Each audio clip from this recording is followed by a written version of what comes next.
The sun is setting. Minho-chan walks calmly down the street. He enjoys the silence. There is almost no one around. Suddenly, he hears quick footsteps. A little girl runs out of the alley. She's crying. Her name is Lila Banks. She runs up to Minho in fear and grabs his hand. "Help!" she says, gasping for breath. "They've taken my mother. Some men are pushing her into a black car. They're taking her away." Minho looks at her frightened face. He sees she's telling the truth. He doesn't ask questions. He immediately takes out his phone. He dials a number. He speaks quietly, but clearly. "All vehicles. Immediately. We're looking for a black car with a woman restrained against her will. 5-block radius. Priority number 1. He hangs up. His people are already in action. He looks at Lila. Now they need to move. Minho's quiet command works flawlessly. Dozens of cars begin moving throughout the neighborhood and then beyond. Taxi drivers, delivery men on scooters, men in casual wear in their cars, all receive a short message with a description. Minho's network, invisible to outsiders, springs into action.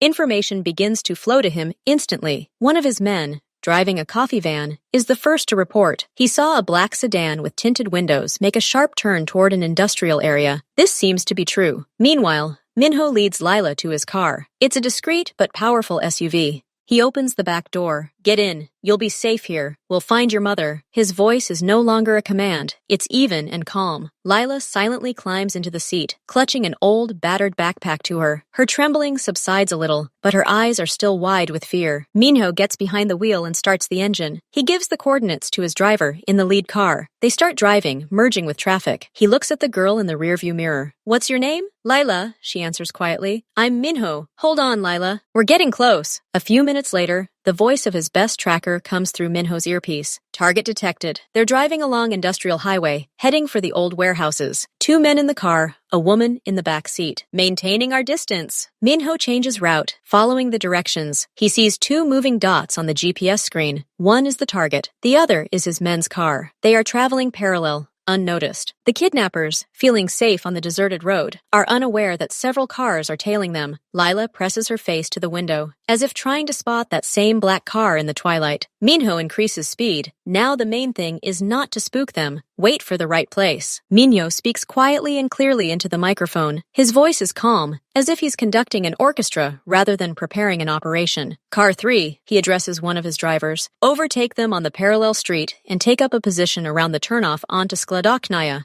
Keep your head down. Car 5, stay 300 meters behind the target. The rest of you, block the adjacent exits from the industrial zone. No sudden movements. Wait for them to stop." Everyone on the other end of the line briefly confirms. The plan is simple. Don't attack while moving, to avoid creating an emergency situation and putting the woman in unnecessary danger. We need to wait until they feel safe and stop. Then they'll be easy to surround. Minho keeps one eye on the GPS, where the dots of his men are beginning to gently shift, taking up positions. He himself is not driving a straight route, but in an arc, to approach from the other side. Everything is calculated. Lila sits, quiet, watching Minho. She watches him speak into the microphone, his eyes flickering between the road and the screens. There's no panic or anger on his face, only a cool, collected concentration. He doesn't shout, doesn't fuss. Every word he says is a statement of fact, and judging by the short replies coming from the speaker, he's immediately understood and obeyed. This sight has a strange effect on her. Her own fear, a cold lump in her throat, begins to recede. It doesn't transform into fearlessness, but gives way to another feeling, wary hope. If this man were afraid, he'd be in a hurry, nervous, but he acts as if everything is already under control. Lila stops trembling. Her fingers release the death grip she's had on the hem of her jacket.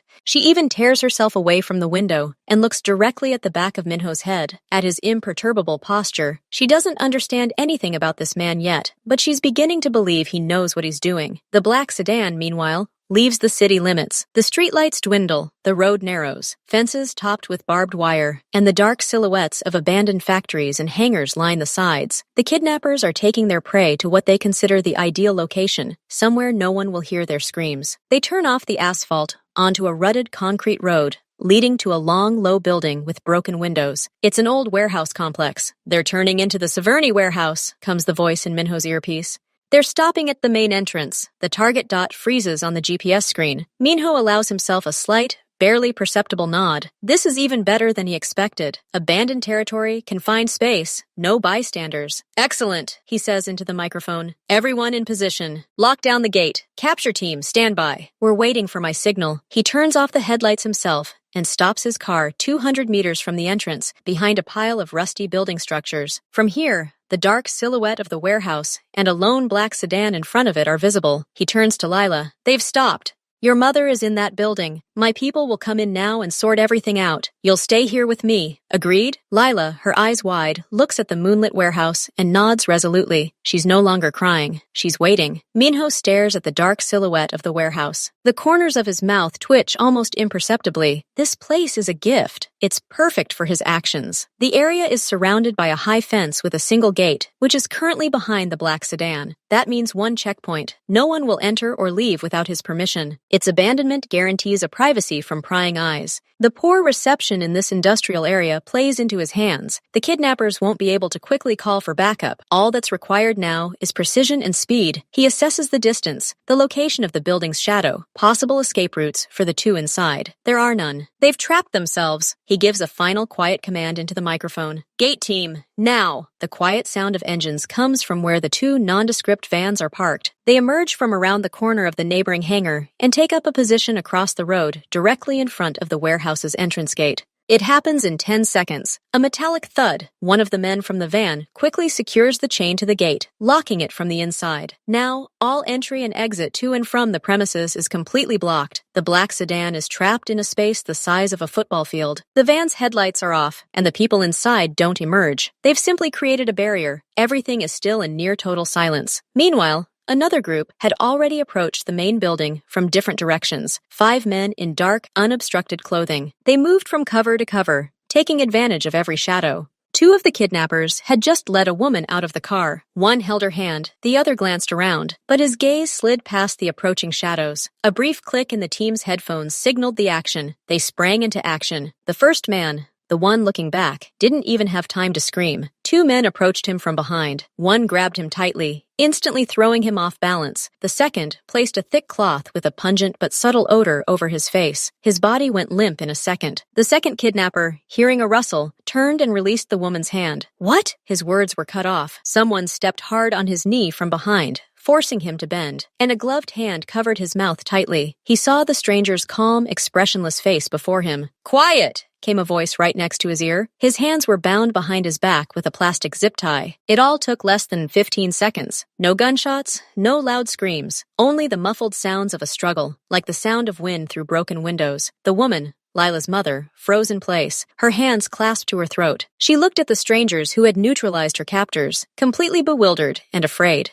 She didn't understand who they were or what was happening. One of Minho's men gently but firmly took her elbow. It's okay. You're safe. Please, come this way. His voice was low and soothing, but it, too, held no room for discussion. He led her away from the immobilized and bound men, who were already being quickly and silently loaded into one of the vans that had pulled up right at the warehouse's porch. Raven Banks doesn't immediately understand what's happening. She's led out from the dark vaults of a warehouse into the chill night air. She instinctively raises her hand to shield herself from the unexpected glare of headlights. But the headlights are out. Quiet, focused people move around her. They don't pay much attention to her. Their task seems already accomplished. Her former captors, now bound and limp, disappear into the depths of the dark van. Shock grips her body, her thoughts jumbled. She looks at the man holding her elbow, firmly, but not harshly. It's over, he says simply, removing his hand once he's sure she can stand. Raven takes a step, then another. Her legs buckle, but she maintains her balance. She's dressed in a rumpled office suit, her hair untidy. She turns her head slowly, trying to take in the scene, the vans, the locked gates, and the calm efficiency with which everything was done. There's no relief in her eyes yet, only a deep, staggering confusion. While Raven regains consciousness, the action around her continues unabated. Minho's men work in unison. Without further ado, 2 men quickly and thoroughly search the black sedan, extracting keys, phones, and documents. Everything is placed in a separate opaque bag. Meanwhile, the van carrying the immobilized kidnappers is ready for departure. Its driver receives a curt nod from the team leader. They're going elsewhere, the leader says, and the van quietly moves off. It pulls up to the gate, where the men quickly remove the chain, let it through, and then lock the gate again. The car disappears into the night, heading in a completely different direction than its occupants expected. Silence reigns within, broken only by the steady hum of the engine. For the 2 men in the back seat, gradually regaining consciousness, their world has just shrunk to the size of this dark metal box moving into the unknown. The van drives non-stop for about 40 minutes, leaving the industrial zone and entering an even more deserted area of old, partially abandoned dacha plots. It turns onto a dirt road and stops in front of a nondescript one-story sand-lime brick building. A former boiler house or pumping station. The garage door opens automatically, the van drives inside, and the gate closes. Only then does the light turn on, cold fluorescent lamps under the low ceiling. The men are led out of the van. The zip ties on their wrists are replaced with more substantial locks, chained to sturdy rings in the concrete floor of a small, clean, empty room. They are not physically harmed. They are even brought water in plastic bottles. The air inside is cool and smells of concrete and metal. One of Minho's men approaches them. His face expresses neither malice nor pleasure. It's completely neutral. Now you have time to think, he says evenly, to think about who you've decided to touch, about who gave you the task, and about what will happen next. You will be asked questions. Answer honestly. It's in your best interests. He turns and leaves, leaving them in the brightly lit silence. The click of the lock on the metal door seems deafening in this silence. Now they really do have time. Time to realize the scale of their mistake. Minho's method is not about brutality, but about absolute, overwhelming control. Fear of the unknown, of the cold calculation of this machine, is often far more effective. Raven is led to Minho's car. She walks unsteadily, as if she still can't believe she can move freely. Her gaze darts around until she finds familiar features in the SUV window, and then everything inside her breaks. Lila! The car door flies open, and the girl, beside herself, jumps out. A moment later, they are in each other's arms in the dark courtyard. Raven falls to her knees, holding her daughter tightly to her, burying her face in her hair. Her shoulders begin to shake violently. Quiet, intermittent sobs escape. These are no longer tears of terror, but tears of that sharp, painful relief that washes over you when a nightmare ends.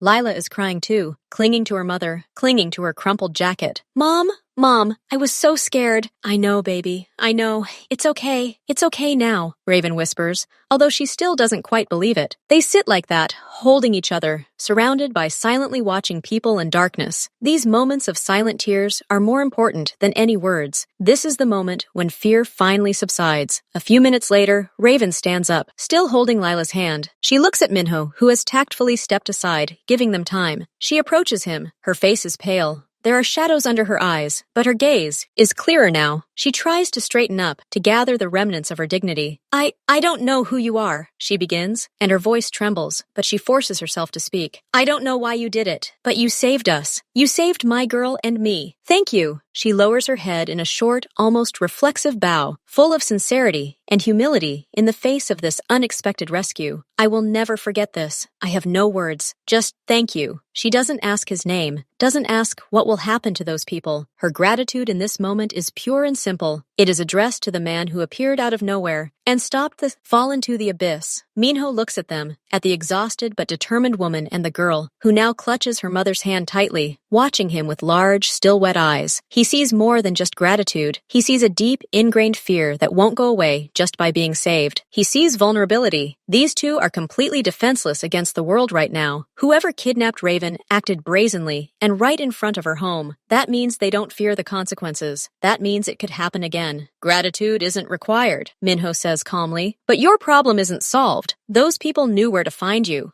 They might try again. Raven presses her lips together, her eyes filling with horror at this simple, terrible logic. She'd thought about it herself, but was afraid to admit it. I don't know where to go, she admits quietly. You're spending the night with me, Minho declares, not as a proposal, but as a statement of fact. His tone leaves no room for argument, but there's no threat in it, only practicality. This is a safe place. You can rest there, recuperate, and tomorrow we'll figure out what to do next. Get in the car, Lila, please. He opens the door for Raven, gesturing toward the back seat. Raven pauses for a second, looking at him, then at her daughter. She has no choice, and there's a strange comfort in his certainty. She nods, silently agreeing, and helps Lila inside before sitting down next to her. The door closes with a soft click, cutting them off from the cold night and the recent nightmare. Minho's car pulls away smoothly, followed by another, which follows discreetly behind them. The path now lies not into the unknown of fear, but into the unknown of temporary refuge. The car is silent, broken only by the soft hum of the engine. Raven sits, hugging Lila, pressed against her side. She looks out the dark window, but sees not the flickering lights of the city, but fragments of the horror she just endured. Her mind works feverishly, trying to find a way out, an alternative. But every thought hits a dead end. Home? It can no longer be considered safe. Friends? She doesn't want to and can't expose them to such danger. The police? The story would sound unbelievable. And most importantly, she no longer believes that it will stop her attackers. She feels Minho's calm, unobtrusive gaze on her in the rearview mirror. There is no pressure there, only anticipation. And in this silence,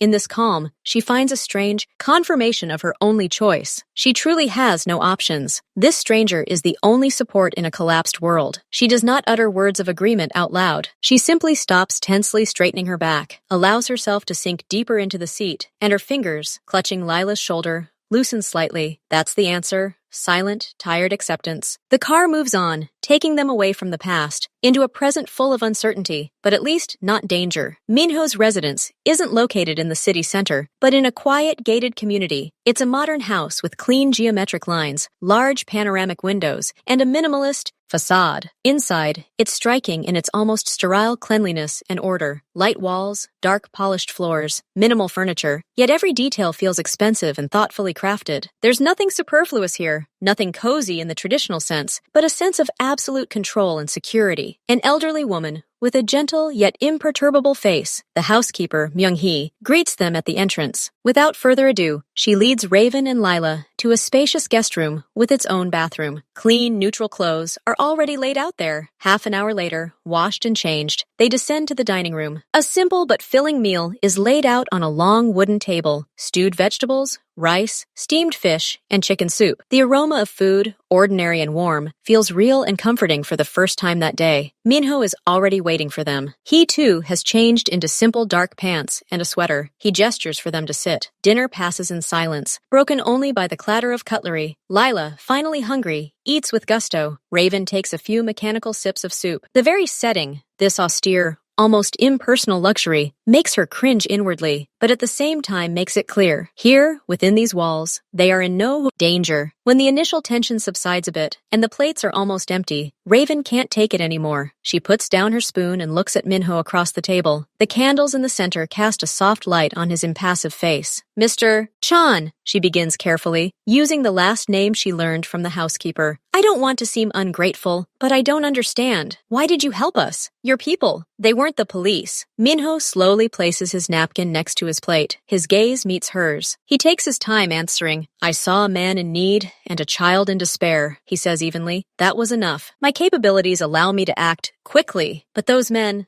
the ones who took us, who took me, what will happen to them? Raven's voice sounds not only curious, but also afraid that their actions will spark a new wave of violence. They'll have a serious talk, Minho replies, his tone devoid of any threat, just a cold statement. They'll find out they made a mistake, and they'll tell you who gave them this task. This is important for your safety in the future. He pauses, letting her digest the information. You don't need to worry about that. Your task now is to rest and feel safe. The rest is my concern. His answers are simultaneously reassuring and alarming. They're too smooth, too confident. Raven realizes that behind this calm lies a whole world she knows nothing about. A world where a serious talk has a concrete, weighty meaning. She nods, hesitating to ask the next most important question. Who is he to wield such power? For now, it's enough for her that this power is currently on their side. Raven isn't satisfied with generalities. She pushes her cup away, her fingers trembling slightly.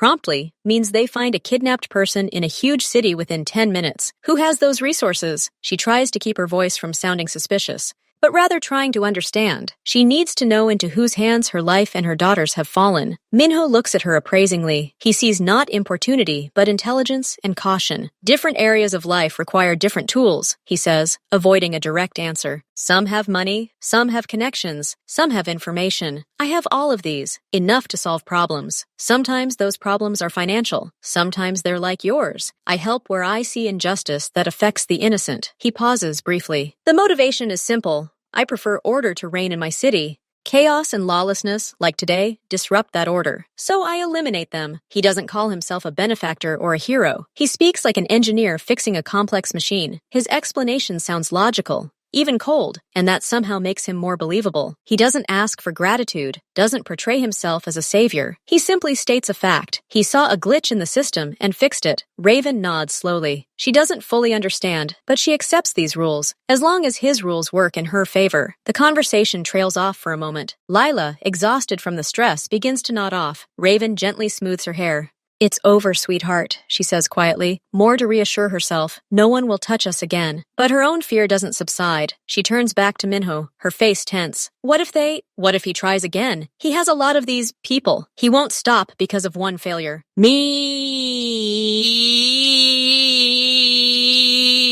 Minho tilts his head. He? Do you know who's behind this? Raven presses her lips together, hesitating. Saying that name out loud in this safe place feels dangerous, as if it might invite disaster. But she has to give him information to protect himself. "Marcus," she breathes, and the word sounds like spit. "Marcus Banks, my ex-husband. I'm almost certain this is his work." She doesn't look at Minho, staring at the table, so she doesn't see his immediate reaction. She simply continues, pouring out her pent-up bitterness. "After the divorce, there were a lot of threats. He couldn't accept that I left and took Lila. But for this to happen, I never expected this from him." Silence hangs in the air, but its quality is changing. It's thick, electric. Raven feels it instinctively and looks up. Minho's face is frozen. All the neutral, reserved expressions he'd worn all evening are gone. His features haven't contorted with anger. They've simply transformed into a cold, polished mask. His gaze, once simply attentive, is now sharp and focused, as if he's seen not a name on the table but a complex chessboard, all the pieces suddenly falling into place. He doesn't move, but his stillness now conveys a colossal inner tension, a restrained power on full alert. "Marcus Banks," he repeats. His voice isn't louder than before, but it has a new tone, low, metallic, devoid of any warmth. This is no longer the voice of a man making small talk. This is the voice of a man giving orders in a war zone. He slowly pushes his chair back and stands. His movements are still smooth, but they have acquired a precise, predatory economy. He walks to the window and turns his back, looking into the dark glass, but clearly seeing not the room's reflection, but something entirely different. "This changes things," he finally says in the same cold, even tone, no longer addressing Raven so much as himself, comprehending this new fact. "Your problem, Mrs. Banks, has just become significantly more complex, and more importantly, it now directly concerns me." He turns. His eyes meet hers, filled with confusion. There is no longer even a hint of simple human sympathy in them. Now there is only calculation and an icy, merciless clarity. The world in this dining room has been turned upside down by the utterance of a single name. Minho returns to the table, but doesn't sit. He stands with his palms on the back of his chair, his gaze fixed on Raven. "Marcus Banks isn't just your ex-husband," he says, every syllable of his voice like a coin. "He's my competitor, or rather, one of those trying to do business on my turf without following the established rules. He and I have a long history of disagreements." He doesn't go into detail, but the way he says disagreements makes it clear. This rivalry goes far beyond simple business competition. It's a feud built on mutual disrespect and possibly blows thrown. "He's a man without principles," Minho continues. "He sees people only as tools or obstacles. The fact that he's chosen to act against you in this way, that's unfortunately just like him. But this isn't just your problem anymore." His words ring with more than just sympathy. It's a cold statement of fact. The lines of their personal wars have just crossed. Raven and Lila have gone from being random victims to pawns, and perhaps even key pieces, on this hidden chessboard. Raven listens, her fear slowly giving way to bitter understanding. She nods, clasping her hands in her lap. "He doesn't just want to intimidate me," she says quietly. "He wants back what I took with me in the divorce. I didn't give him one box of documents. He thought I didn't know about it, or didn't understand its significance." She pauses, collecting her thoughts. Lila, quiet, looks carefully between her mother and Minho, sensing the tension. "Those weren't our personal papers. They were business records. Contracts, numbers, everything he kept in his home office, thinking it was safe. I found them by accident, back when we were together. Saw things I didn't like. After the divorce, I took that box. At first, as a guarantee that he would leave us alone. Then, I just hid it." She looks up at Minho, and her eyes are defiant. "He said he destroyed everything, but I knew he was lying. He never throws anything away. These papers are his weak spot." Minho freezes, his analytical mind, just reconfigured for the new threat configuration, now instantly switches to assessing the new asset. "These documents," he says slowly, "do they contain information about his illegal operations, schemes, partners, Movement of funds? Raven nods. Yes. There are records of transfers to accounts that shouldn't have existed, contracts with shell companies, correspondence, where he directly specifies how to circumvent certain rules. I'm not an accountant or a lawyer, but even I understood that this wasn't just business. This is evidence. A heavy, meaningful silence hangs in the air. Saving a woman and child out of compassion unexpectedly turned into an opportunity to deal a crushing blow to a sworn enemy. These papers are more than just dirt. They are the key to Marcus Banks's systems. With their help, they could not only harm him, but dismantle his empire piece by piece, exposing every weak point and handing him over to justice, or, more likely in their world, to other, even more ruthless players. Where are they now? Minho asks, his voice once again taking on a businesslike, operational tone. All personal details are discarded. In a safe deposit box in a bank account that is registered only to me, Raven answers. He searched the house, tried to intimidate me, but he never found it. Now, after today, I think he decided to act harshly, to beat information out of me. Minho nods slowly. The picture is complete. These papers, he says, have changed your position. They have turned you from a victim into a dangerous witness. And now, his gaze becomes piercing. They make you my natural ally. Raven sighs heavily, her gaze dropping to her sleeping daughter, and she speaks more quietly, as if afraid to wake her even with this confession. Today's kidnapping isn't his first move. For the last 6 months, it's been constant pressure, anonymous calls with no answer, a car that drove slowly past our house in the evening for several days in a row. One time, I found the door to the apartment slightly ajar, although I clearly remembered locking it. Nothing was missing, but it felt like everything had been ransacked. She hugs herself, as if from the cold. I went to the police. They took statements, said we'll run an investigation, but the calls kept coming. I changed my numbers. They found new ones. I realized he was demonstrating his power, showing that he could reach us at any moment. His goal wasn't just to scare us. He wanted me, broken, to bring him these papers and beg for mercy. And today his patience ran out. Minho listens without interrupting. His face remains inscrutable, but his eyes flash with a quick, calculating understanding. When Raven falls silent, he speaks calmly and very clearly. A safe deposit box is a good place, but not a perfect one. It protects against theft,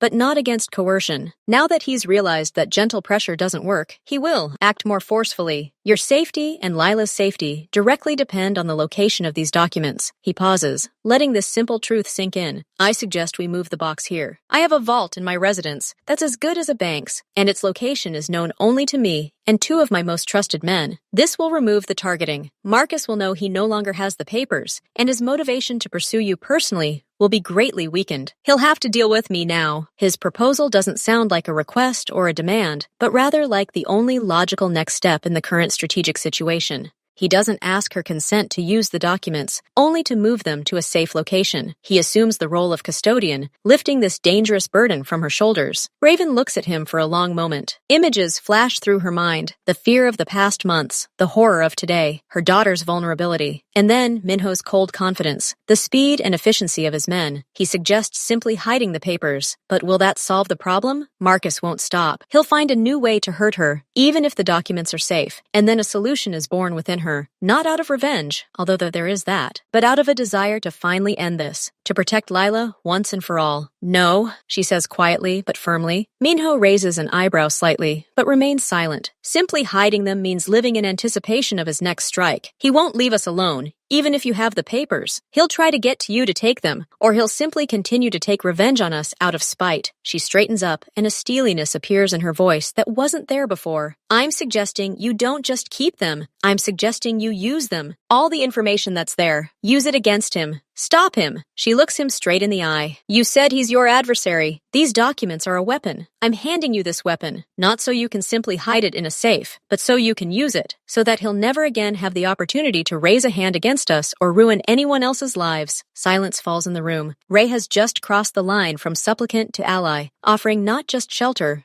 but joint action. She's giving him her only trump card, but she's doing it not as a victim, but as a strategist who understands the value of this move. Minho doesn't answer right away. He studies Raven's face, seeing not a burst of despair, but a cold, hard-won determination. He nods, once, short and clear. You're right, he says. Passive defense will only delay the conflict. The threat must be eliminated at its source. He moves away from the table and looks out the window again, but now his posture is that of a commander, assessing a map. These documents change the balance of power. Until now, our disagreement with Marcus has been a stalemate. Each of us had our own leverage, our own protected positions. This information is the key to his strongholds. He turns to her. I accept your offer, but there are conditions. You remain here, under my protection, for the duration of the action. You grant me full access to the documents and provide clarifications where necessary. In exchange, I guarantee that Marcus Banks will never again be able to harm you or your daughter. His influence will be neutralized. His words sound like the terms of a contract. There's no pathos in them, only mutually beneficial obligations. I agree, Raven answers immediately. For her, this isn't a choice, but a necessity. I'll do whatever it takes. I want this to end. Then we act as partners, Minho concludes. Tomorrow morning, we will retrieve the documents from the lockbox. My people will organize everything.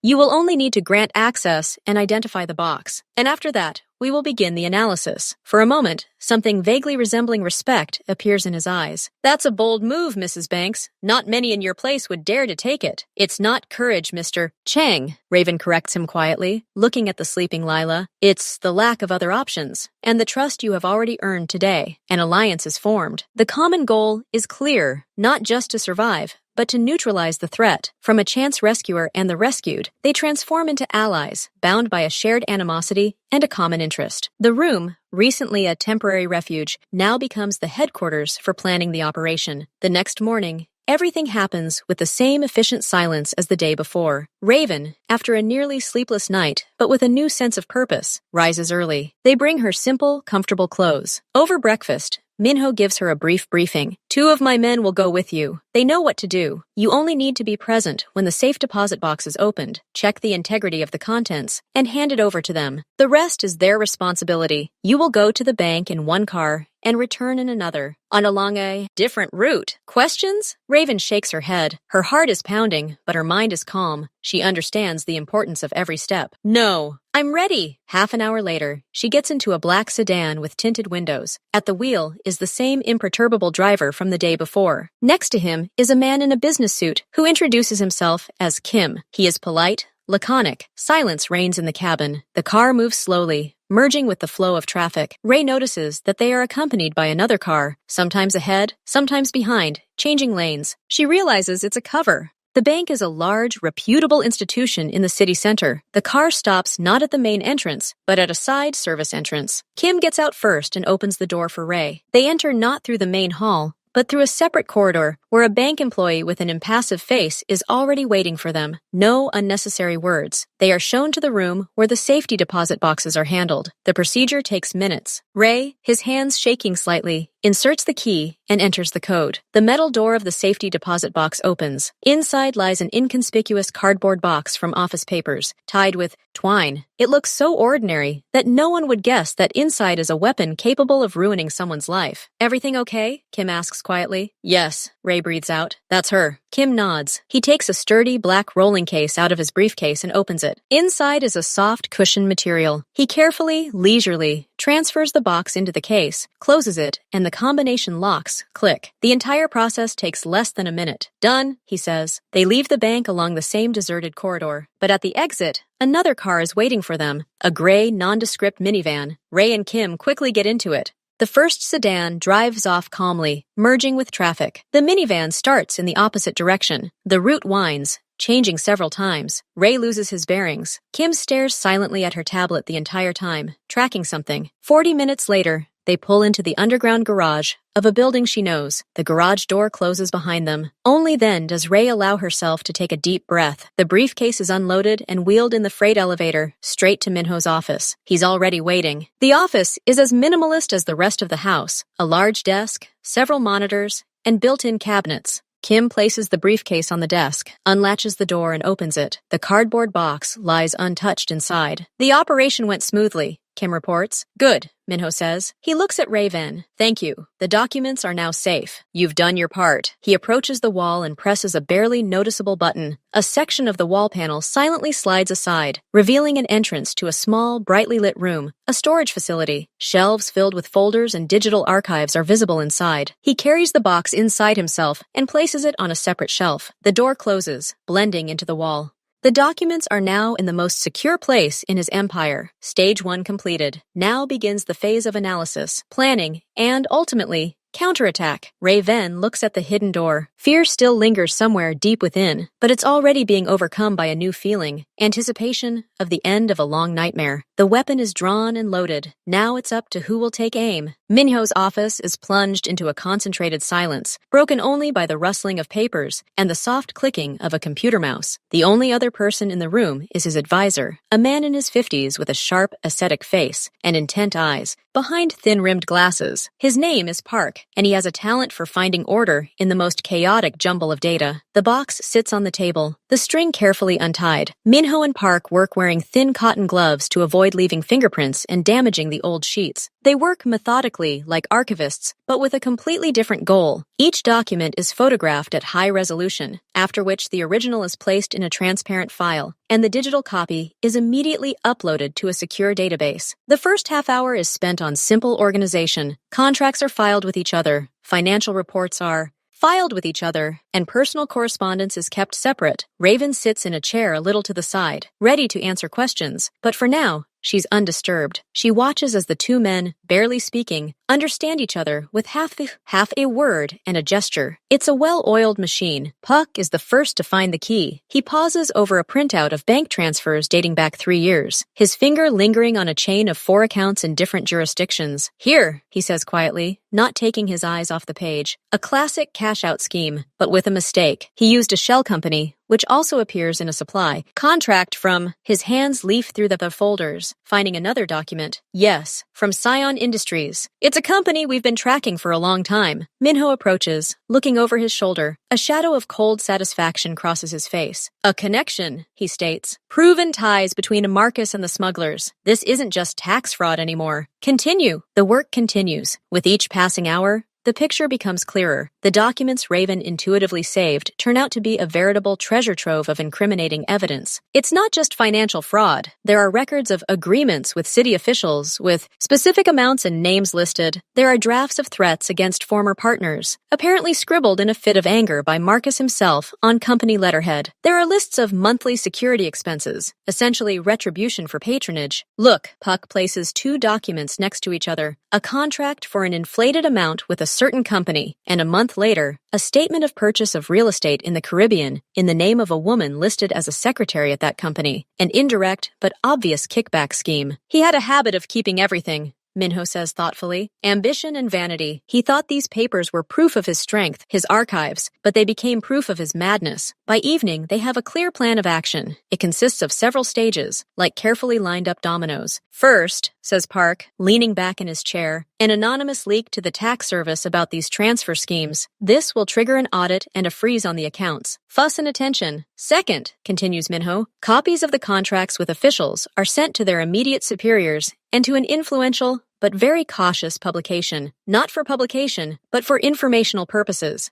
This will create pressure from within the system. His roof will begin to crack. Third, Park points to the list of shell companies. We pass on the information to our partners in the industry who suffered from Marcus's actions. Specifically, about his attempts to intercept cargo at the port last year. They will know what to do. It's an economic and reputational blow. And finally, fourth, Minho's voice is quieter but firmer. We'll use the most personal information, threats, surveillance records, anything directly related to Mrs. Banks. This will form the basis for an official statement and a request for permanent police protection. But only after the first 3 steps have weakened him to the limit. He'll be fighting for survival on all fronts and will have no resources left for revenge. The plan doesn't involve direct physical confrontation. It's subtler and more brutal. It's aimed at dismantling Marcus Bankston Empire brick by brick, stripping him of his money, influence, and patrons, leaving him with nothing. This isn't just punishment, it's a demonstration. Anyone who touches people under Minho's protection loses everything. Minho looks at Raven. Are you sure of your decision? Once you take the first step, there's no turning back. He'll realize the information has leaked from you. Raven, who had been listening silently this entire time, looking at the evidence of her ex-husband's power and fall laid out on the table, nods firmly. I'm sure. Let him lose everything. That will be fair. Meanwhile, in another wing of the residence, a new, strange, but sturdy security regime began to take shape for Lila and Raven. The first 2 days were filled with residual tremors and flinches at every unfamiliar sound, but gradually, subconsciously, the feeling of constant threat began to recede, dissolving into the secure walls and clear routine. Lila was the first to adapt. Her childish psyche, flexible and resilient, gravitated towards stability. She was assigned a room next to her mother's. At first, she was afraid to be alone, but the housekeeper, Myung-hee, a woman with warm, kind hands and a calm voice, brought her several books, a drawing set, and a soft teddy bear, who was also looking for a place to settle. Myung-hee didn't ask unnecessary questions, simply creating an island of quiet normality around the girl. By the third day, Lila was already eating breakfast in the dining room, boldly asking for more rice, and smiling shyly at Minho when he passed by. Raven had it tougher. Years of living on edge, waiting for a blow from around the corner, don't pass in a matter of days. She woke at night, listening. But now she heard not the suspicious silence, but the guard's measured footsteps in the hallway, the soft hum of an alarm, and once, the soothing sound of piano music coming from Minho's office late at night. These were the sounds of protection, not a threat. Minho didn't force himself on them, but he didn't hide either. They occasionally ran into each other over breakfast or dinner. At first, the conversations were extremely cautious, about neutral things, the weather, whether Lila liked the soup, but gradually, as the paperwork progressed, Minho began sharing the general results with Raven, without going into detail, but making it clear that the process was underway. We've found several promising directions, he said one morning, looking through his tablet. Your documents turned out to be even more valuable than we imagined. He kept everything, Raven replied with a bitter smile. All his victories. Now they'll turn against him. Exactly, Minho agreed, and something akin to approval flickered in his eyes. A kind of mutual respect developed between them. He saw her not simply as a victim, but as an ally who had shown courage. She saw him not as an abstract force, but as someone who kept his word and acted according to a clear plan. He provided security and resources. She provided a key weapon and the moral authority to use it. It was a strong, business-like alliance based on shared interests. For Lila, Minho gradually ceased to be just that man who helped. He became a constant, inexplicable, yet reliable part of her new world, like a rock against which the waves crash. One day, as he passed the living room where she was drawing, she suddenly asked, Mr. Chan, will the bad people not come anymore? He paused, thought, and answered with unusual directness, looking at her. As long as you're here, they won't come. I'll make it so they can never come, I promise. And she believed him. Children sense falsehood, and there was none in his words, just the fact. Raven, watching her daughter laugh loudly, and without looking back, felt the frozen spots in her own soul thaw. For the first time in years, she slept deeply, not waking at every rustle. She could shower without listening to the sounds in the apartment. She could simply sit with a cup of tea by the huge window, looking out onto the garden, and not automatically scan the street for threats. It wasn't just the absence of danger. It was the presence of safety, strong, silent, but absolute. They didn't become a family. There wasn't a hint of sentimentality, but they became something else. A strong, united alliance. Raven and Lila found in Minho and his organization not a temporary refuge, but a powerful shield. And Minho found in them not a burden, but moral capital and living proof of his enemy's dishonor. Their new alliance was quiet, devoid of grandiose words, but all the stronger for it. They were on the same side of the barricade, and this barricade finally seemed impenetrable. Work in Minho's office began to boil with renewed intensity. This was no longer just an analysis, but a task force. The plan he and Park had developed was being executed with flawless synchronicity. The first stage was a financial attack. Anonymous but incredibly detailed packages of documents were prepared for the tax service. They were devoid of emotion, only facts, figures, and chains of transfers, clearly indicating fraud on a large scale. They were sent not from a single source, but from several different points across the city through secure channels to create the impression that the information was emerging independently from various informants. The reaction, as expected, was swift. 2 days later, the accounts of Marcus Banks and his main companies were frozen, pending clarification. This was the first tangible blow. Marcus's world, built on money and its free movement, began to show its first cracks. The second stage was more subtle. Copies of incriminating documents linking Marcus to the officials were delivered to the recipients, not as blackmail, but as a warning from a friendly party. Unaddressed envelopes appeared on the desks of these officials' immediate superiors, as well as several influential people in the mayor's office, known for their intolerance to corruption. No demands were made, just information. That was enough. The following week, two of the officials in question suddenly took extended leave for health reasons. A third was urgently transferred to another, less significant position. Marcus's roof didn't collapse, but repairs stopped. His calls went unanswered. The third stage required outside intervention. Minho personally, through trusted intermediaries, contacted representatives of another organization whose interests Marcus had grossly violated a year earlier by attempting to intercept a sea cargo. They were given only the most compelling documents, irrefutable evidence that Marcus was behind the audacious operation that had cost them millions. The information was given without strings attached. As a sign of respect and mutual interest, the intermediary said, the response came in the form of action. 3 of Marcus's key warehouses, through which his legitimate and not so legitimate goods were transported, were blocked due to surprise inspections by fire and sanitation authorities. His trucks began to be detained on the highways with suspicious frequency. Economic pressure began to mount rapidly. Raven watched from the sidelines. Minho regularly, succinctly, updated her on their progress. She watched as her own fear gradually gave way to cold satisfaction. Each report was another brick pulled from the wall of her personal prison. Lila, shielded from these details, simply flourished in safety. She became friends with the Myung-hee and began studying with interest with the visiting teacher Minho had arranged to keep her on track. Her drawings appeared on the refrigerator, and her laughter echoed in the hallways. One evening, after Minho reported the successful blockade of Marcus's second-largest warehouse, Raven lingered in the office after delivering her report. "Thank you," she said simply, looking at him. "Not just for doing this, but for keeping me informed. For not hiding me in a dark room while the adults dealt with the problem." Minho put the tablet down. "You started this, Mrs. Banks. You handed over the weapon. You have the right to see it used. Besides," he paused, "this is your life, your liberation. You should see it coming." She nodded. An awkward but warm silence hung in the air. "Lila, she's asking if we'll live here forever," Raven said carefully. "I don't know what to tell her." Minho looked out the window at the dark, illuminated garden. "You are safe here. Until the threat is completely eliminated,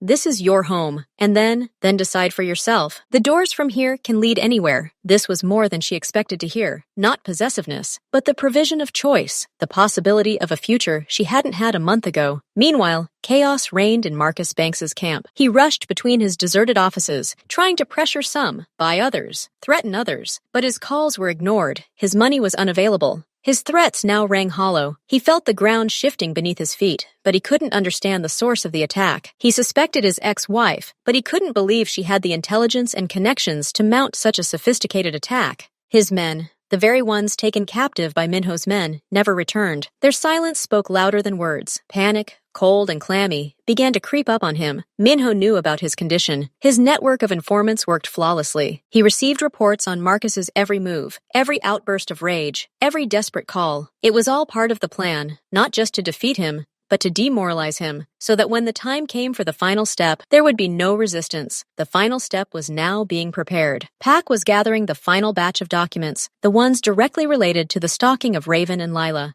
Call records, partially recovered through phone company connections, reports from private investigators hired by Marcus for surveillance, and most importantly, confessions from those same kidnappers who were still reflecting on their behavior in an isolated room. They had been professionally interrogated, obtaining clear, detailed statements about who hired them and what they were ordered to do. This was direct evidence for law enforcement. "Tomorrow," Minho said that evening, when Park had finished compiling the final dossier, "we'll hand it over to the officials, not anonymously, through my lawyers with media attention. This won't be an undermining, but a direct assault. After that, he won't have time for revenge. He'll have to flee criminal prosecution." Raven, who had been present at this conversation, asked, "What will happen to him? To prison?" Minho shrugged. "Perhaps, but more likely, he'll try to escape while he can. Disappear. That will be the best outcome for both of us. Prison leaves room for revenge. Oblivion, no." She understood. They weren't just punishing him. They were erasing him from their reality, crossing him out as a mistake. Before bed, Raven went into Lila's room. The girl was asleep, hugging that same teddy bear tightly. Raven adjusted the blanket, looking at her calm face. Soon, Very soon, they would be able to leave this house, not as fugitives, but simply as people walking down the street. They would be able to return to life, not the old fearful one, but a new one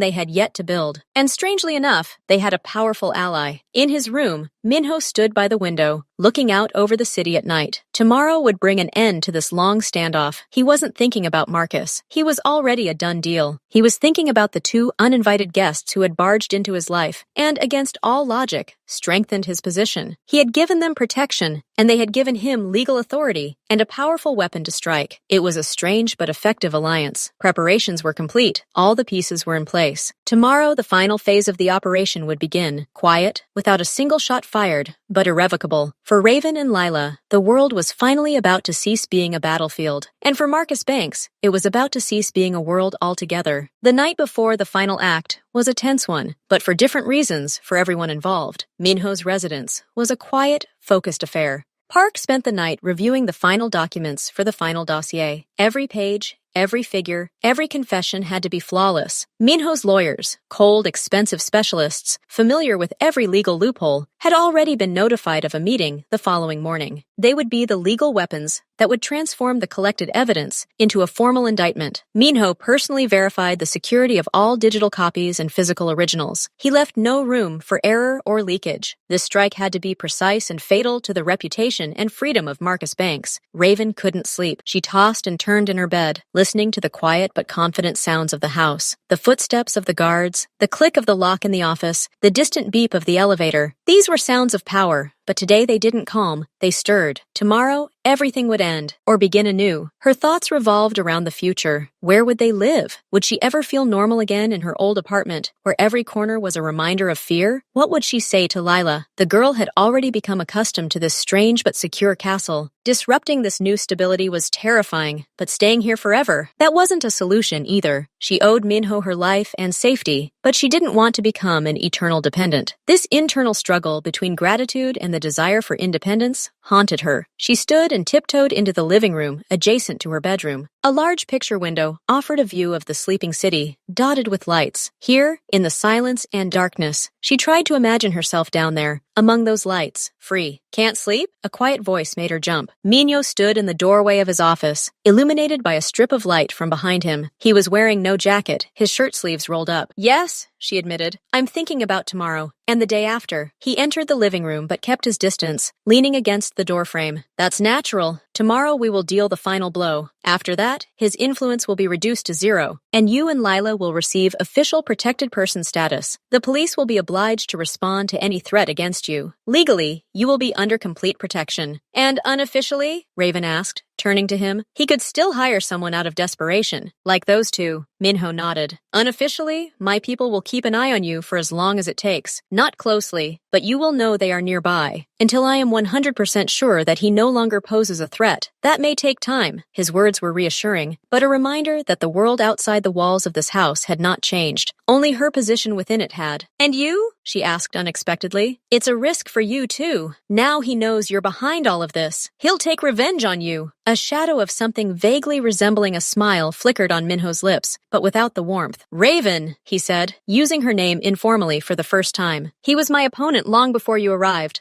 This story merely gave me a legitimate pretext and irrefutable means to end a long-standing dispute. Revenge? He won't have the resources left for that. His own world will collapse around him tomorrow morning, and those who once feared or respected him will turn their backs. In our world, without power and money, a person ceases to exist. He'll become a ghost. He spoke of this with such chilling certainty that a shiver ran down Raven's spine. It wasn't bragging, but a statement of fact. Minho wasn't simply punishing an enemy. He was erasing him from reality, turning him into a non-human. And this had its own special, frightening kind of justice. And we, Lila and I, after all this, we owe you, she blurted out, before she could think about the question. Minho frowned, genuinely surprised. Oh, no. The alliance was mutually beneficial. You provided key information. I provided protection and implementation. The debt is paid. After tomorrow, you are free. You can return to your life, to your work. Of course. With a new security system, he added dryly. Raven felt a weight lift from her soul. But in its place, a new strange emptiness arose. Freedom. She had been waiting for it for so long, and now she was afraid of it. Thank you, she whispered. You're welcome, he answered just as quietly. Now try to get some sleep. Tomorrow is an important day. He nodded and disappeared into the light of his office, closing the door. Meanwhile, in a penthouse across town, Marcus Banks paced like a wounded animal. His once pristine office was littered with papers, and empty bottles of expensive whiskey littered the floor. He'd just been turned down again. His latest attempt to withdraw a large sum through an old, corrupt contact had failed. The man on the other end of the line, always so helpful, was now speaking in a clipped, nervous voice. I can't, Marcus. Now's not the time. I'm in the middle of audits. Later, maybe. And he hung up. Later, maybe. It was the death knell. His phone was ringing off the hook. Anxious, angry, frightened. Indeed. Partners were demanding explanations for frozen accounts. Lawyers were reporting new inquiries from the prosecutor's office. The head of security reported that 2 more guards had quit, taking their belongings. A bad sign. The rats were fleeing a sinking ship, and that ship was his life. He walked to the window, clutching the whiskey in his glass so tightly his knuckles turned white. The city below shone, indifferent to his agony. Who was behind this? Who could have struck such a precise, multifaceted blow? At first, he blamed his competitors, but that wasn't their style. It was too pure, too legal, and too personal. The thought of Raven surfaced again, but he pushed it aside. No, she didn't have such opportunities, so she had a patron, a powerful patron. The name came to him on its own.